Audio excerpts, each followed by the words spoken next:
সামনেটা ছাড়ুন না। কেশরা কি বললো? কত লোক আনতে বলেছে? কিছু বললো না? বললো ভিতর টার্গেট কত লোকের টার্গেট কত? বীরভূম থেকে কত কর্মক আসছে? রেকর্ড সময়। বলছে আপনার আর কাজল শেখের সমস্যা কি মিটলো? একবারই ঠেলাঠেলি করবে না বলেছে, ভদ্রতা জানে ঠেলাঠেলি করবে বলে রাখলাম। বীরভূম থেকে কত লোক আসবে?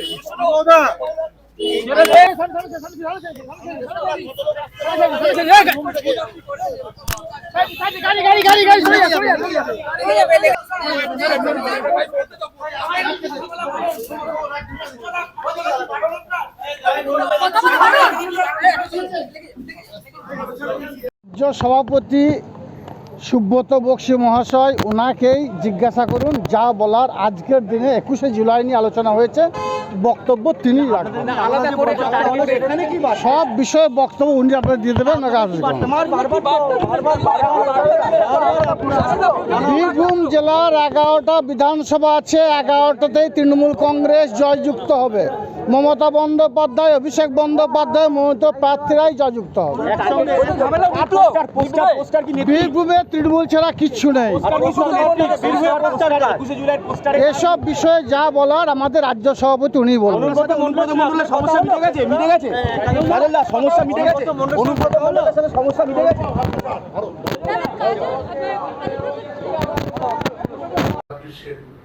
লক্ষ্যে আমরা এবারকার সমাবেশকে নিঃসন্দেহে ঐতিহাসিক সমাবেশে রূপান্তরিত করবার জন্য আজ অঙ্গীকারবদ্ধ হয়েছি।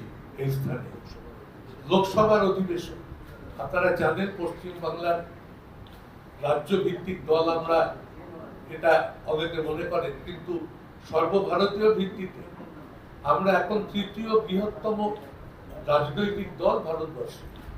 লোকসভাতে জাতীয় কংগ্রেস, তারপরে সমাজবাদী পার্টি, তারপরে তৃণমূল কংগ্রেস। আর যদি লোকসভা রাজ্যসভা মিলিয়ে আমরা ধরি তাহলে তৃণমূল কংগ্রেস ভারতবর্ষে এই মুহূর্তে দ্বিতীয় বৃহত্তম দল। কিন্তু এবারকার লোকসভার অধিবেশন ডাকাই হলো 21শে জুলাই।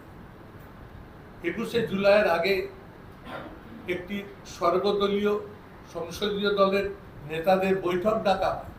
সেই বৈঠকে আমাকে যেতে হয় সংসদীয় দলের নেতা হিসাবে প্রতিবার। আমি এবারকার সাংসদদের বলেছি 21শে জুলাই আমাদের কোনো সাংসদ না লোকসভায় না রাজ্যসভায় কেউ উপস্থিত থাকবে না। আমরা আমাদের সবার কাজকে সর্বাগ্রে গুরুত্ব দেব। 21শে জুলাইয়ের মন্ত্রে উজ্জীবিত হওয়া 21শে জুলাইয়ের কর্মসূচি আমাদের কাছে যে কোনো কর্মসূচির থেকে অনেক অনেক বেশি প্রাধান্য পায়, শতকোটি গুণ বেশি প্রাধান্য পায়। তাই আমরা এই সিদ্ধান্ত নিয়েছি এবং এটাও আশ্চর্য হয়েছে, ভারতবর্ষে পার্লামেন্টের একটি অধিবেশন অবিলম্বে ডাকা উচিত। পহেলগাঁও ঘটনার পর আমাদের মুখ্যমন্ত্রী মমতা ব্যানার্জি যে চিঠি প্রধানমন্ত্রীকে দিয়েছিলেন, যে দৃষ্টিতে তিনি ভারতবর্ষের লোকসভাকে ডাকতে বলেছিলেন, সেই ডাককে তারা কোনো গুরুত্ব দেবে না বলে 47 দিন আগে এবার ঘোষণা করে দিয়েছে যে ভারতবর্ষের বর্ষাকালীন অধিবেশন কবে হবে। অতীতে কখনো এ কাজ হয়নি। তাই ভারত সরকারের ভূমিকা, ভারতীয় জনতা পার্টি বিজেপি দলের যে ভূমিকা, বর্তমান কেন্দ্রীয় সরকারের ভূমিকা পশ্চিমবাংলা সম্পর্কে একই রকম আছে। তাদের একই লক্ষ্য বাংলা থেকে তৃণমূলকে নিশ্চিহ্ন করা, আর আমাদের একই লক্ষ্য বিজেপিকে ভারতবর্ষের সমস্ত রাজ্যের মধ্যে একটা জায়গায় বুঝিয়ে দেওয়া, তোমরা যেখানে যত বড়ই হতে থাকো না কেন পশ্চিমবাংলায় তোমাদের তৃণমূলের অনেক অনেক অনেক নিচে থাকতে হবে। এবং এবারকার বিধানসভার নির্বাচনে আমরা অতীতের সমস্ত রেকর্ডকে ভেঙে সর্বোচ্চ আসনে 294-এর কাছে পৌঁছে যাওয়ার জন্য নিজেরা অঙ্গীকারবদ্ধ হয়েছে।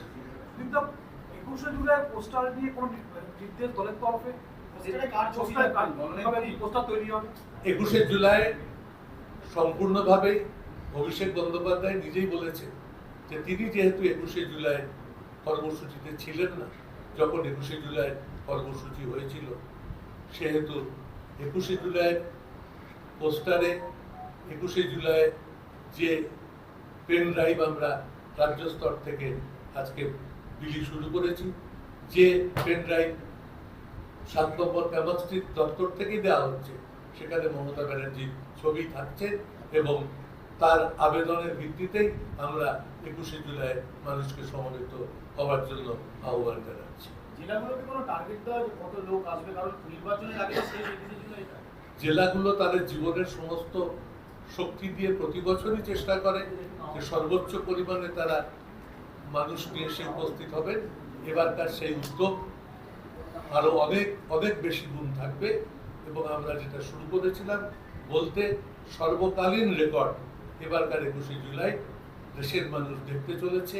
কোনো একটি দল একক শক্তিতে একটি শহরের বুকে কত বড় সভা করতে পারে তার নজির আমরা এবার রাখবই রাখবো।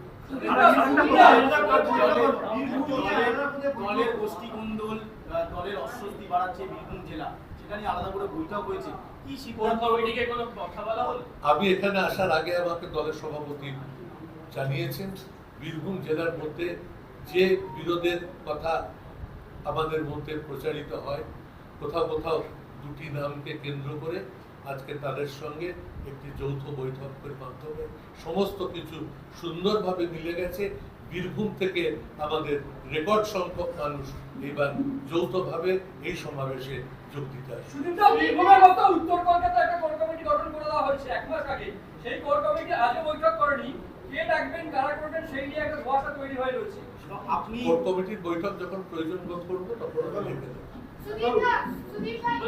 বলছি যে এরই মধ্যে পাহেলগামের পর অন্য প্রসঙ্গে আসি, সেটা হচ্ছে যে ফ্লাইট দুর্ঘটনা ঘটলো এবং প্রত্যেকের প্রশ্ন হচ্ছে যে এয়ার ইন্ডিয়া একটা সময় তো সেন্ট্রাল গভর্নমেন্ট দেখতো, তাহলে যখন ফ্লাইট নেওয়া হলো বা মেইনটেনেন্সের কাজ আদেও কি সেন্ট্রাল গভর্নমেন্ট যথাযথ করেছে?